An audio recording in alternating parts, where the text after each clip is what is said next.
when you see a shelf mushroom coming off of what is very easily identified as a birch tree, okay? Birch trees, whether it's down, whether it's still up, you're going to see this, like, light tan capped shelf with a white polypore surface. It looks like a big marshmallow that's kind of puffing out.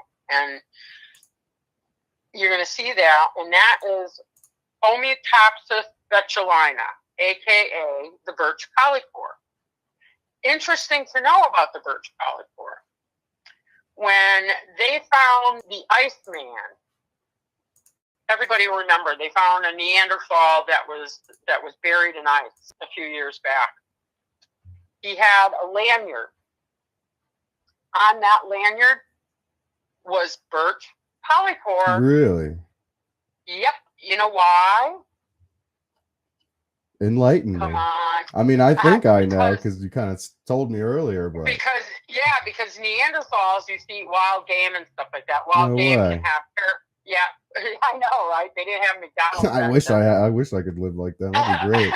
It's like a superpower.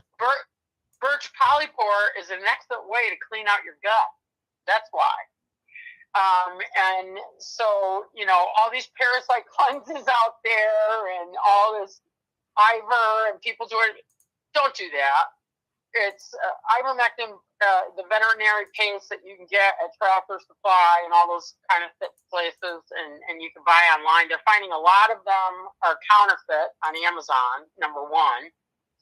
And it's no wonder, because a lot of the scammers you'll find in a lot of these forums that want to blame parasites on everything from a headache to menstrual cramps or, brain cancer, and they want to scare people and show these doctor pictures of after they wipe themselves and they go to the bathroom. What is this? Well, that's just a bunch of syrup that you put in a tissue paper, and you're trying to show everybody and gross them out. The scammers are out of this world right now, but keep going. But they will say, oh, you can buy it here on Amazon. Guess what? That's probably the counterfeit stuff that you're buying.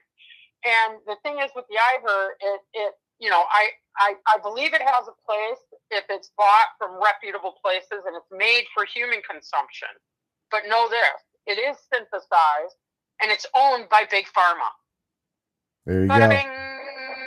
Okay. So if you don't want Big Pharma and you don't want synthetics and you want to use all natural, you can make yourself a Birch Polypore tea. And Birch Polypore is great for that. And it'll, get you going. It'll clean out your gut. But that's what Turkey Tail and Reishi. Now, Turkey Tail and Reishi do a good job with that anyways. I plan on making a tincture with this because I read up on that too. And just so I can, learn a little bit more about making mushroom tinctures. Mm-hmm. What same way as a Reishi type deal, or is it same thing? Same way. Same thing. See how easy this is? Yeah. So I already did it. I already followed your method, and I'm waiting for it to be cracker dry so I can tear it up and make my item, make my tincture. Yep. Cracker dry, slice it, cracker dry. But the good thing is if you see these out in the woods and they're fresh. There was a lot. There was a lot. There's some end of summers that I come out of, these forests, and I've literally got so much that it's filled 2 baskets, and I've had to take off a shirt or a jacket and make a makeshift, bag with it. Well, I might go get more. So like potentially, like if you're taking, you could take this tincture daily, right? It says it has the beta glucans and all that. Everything in moderation. That's what I mean, Birch Polypore isn't the go-to for a heavy medicinal. It didn't seem like it. It's just more something you would make for yourself and. Right, and it's good for like a tea every now and then. You can make a tea and put it in the fridge. It'll be good in the fridge. Cool. I saw it was good in soups and stocks. Yeah. Well, listen. That's what it said. That's what the internet said. I know, but don't eat Birch Polypore. There's shiitake's good for that. Yeah, it smelled more like survival food to me. Yes, Birch Polypore is very bitter. Okay, and you'll find out when you make a tea with it. Okay, so when you make a tea with it, doesn't smell bitter. Well, wait until you smell it when you start making a tea. I It'll tell you stink what, up the whole Jen, house. there is a crazy storm going outside my window right now. So I hope we don't lose power. But bam, I just saw lightning Well, strike. let's get back to the Birch Polypore then All right. before you shut down. I ain't shutting down, but Okay, I'm just so throwing my if feelers out. if you're out in the field and you get a cut or an injury, okay, you want a Birch Polypore because you peel off the polypore pad. You cut it around the lip and it peels right away. That is a sterile field dressing, everybody. And it cleans the wounds. And the wounds will definitely heal in half the amount of time that it would if you didn't use a Birch Polypore on it.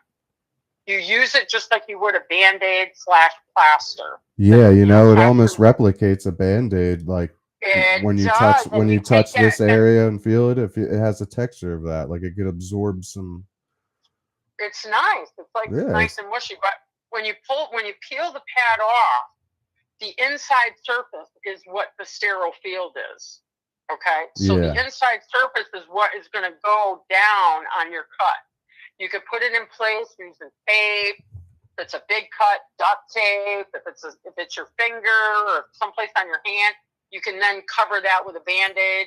I only recommend, like I did a cut. I cut myself a couple years ago, and I was out in the field, and I got home, and I grabbed some Birch Polypore on the way home. Because I'm diabetic and I've got a bleeding disease, which means that, my blood doesn't clot normally. It'll just free bleed. So, I get home, I wash the wound, I debride it. I think I got everything out, right? And I said, okay, I'm going to put Birch Polypore on it and see how it happens. Because diabetics, our wound healing isn't as great sometimes. And I put it on, and within 10 minutes, after I put on the pad, I wrapped a Band-Aid around it, so just so that it kept the Birch Polypore on the cut. It wasn't working as a Band-Aid. And within 10 minutes, my pinky started heating up, and it almost felt like something was pulling on where the wound was, ever so slightly, but it was enough that I was paying attention.